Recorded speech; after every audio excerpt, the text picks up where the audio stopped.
Hello and welcome to Blockchain Gaming World with me, John Jordan. So back with Axie Infinity Homeland. So this is the new game that is available for people who have land NFTs.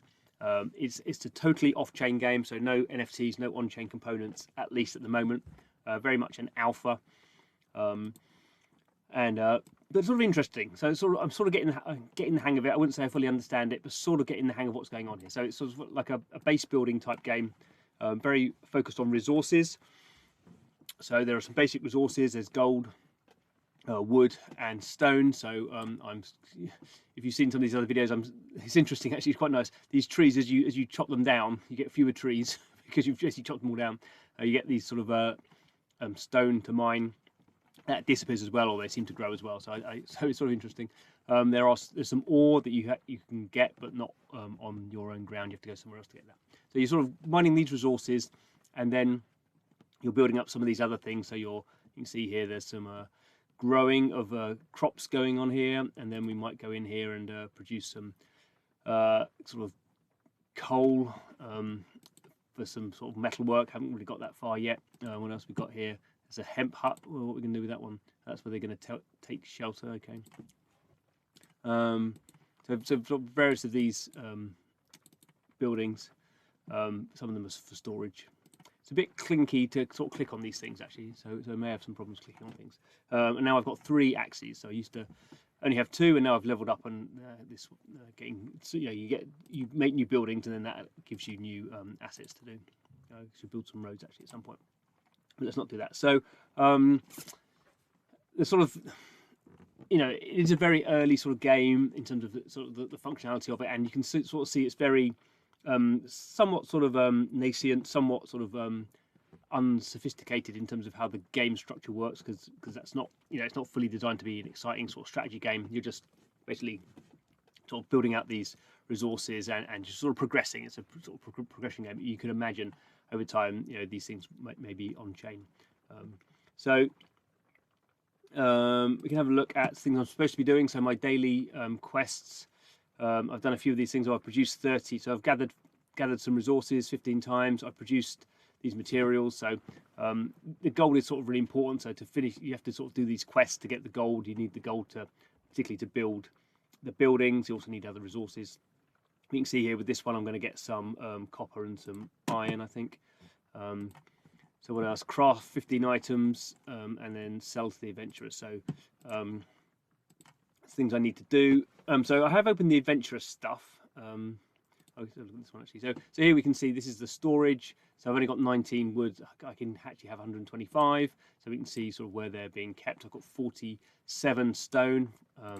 I've got some that's sugar and some grain, and I've got some ores as well. So that's topaz, copper, and iron.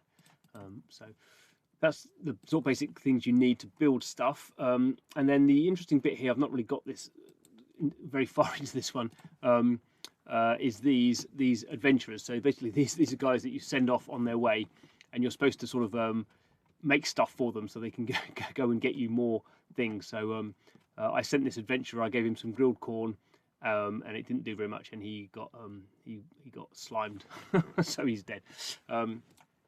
So I'm sort of on the early stages of these, but that's sort of learning my way there. Obviously, you need to sort of be creating better stuff. So this is where these adventurers turn up. They're nothing to do. These are just sort of NPCs. They're not any sort of persistent items at the moment. You just sort of, well, if you can see their stats. If you, as I build up my base, I'll be able to sort of build him some armor. At the moment, I can't build any armor. I haven't got the buildings to allow me to craft those things. Literally, the only things I can do is give him some food, so I can give him some bread there, and he also gives me some gold for that, so that increases his max health point. So off he goes. I will get 5 gold for that, and he'll wander off and at some stage, if I actually build up some of these attributes or some of these stat points here by things that I give them, then they will actually go on and actually have battles and win stuff and then bring stuff back to me. And you can also see, you can sort of imagine without too much imagination, that these characters might become Axies. I don't know if that's just maybe me doing it, because we're sort of getting Axies to do the work in the on the plot as well. So maybe it'd be confusing to have these as Axies as well. Maybe they want another sort of NFT. But you can imagine there being NFT characters that are doing this sort of stuff. I don't really know what their plans are for that. So that's what's sort of going on. Lots of idle stuff. So this guy's doing. I could get someone else to produce some potatoes maybe. So we get one of the Axies to go and do some potatoes, and probably need some more wood at some point. Maybe should do research. So we're researching our buildings. So let's see, general process. I've got some researching to do. For which one? What's here? So I'm going to do some researching. So again, this is sort of unsophisticated gaming. There's not really any resource. This is just a time-based sort of thing.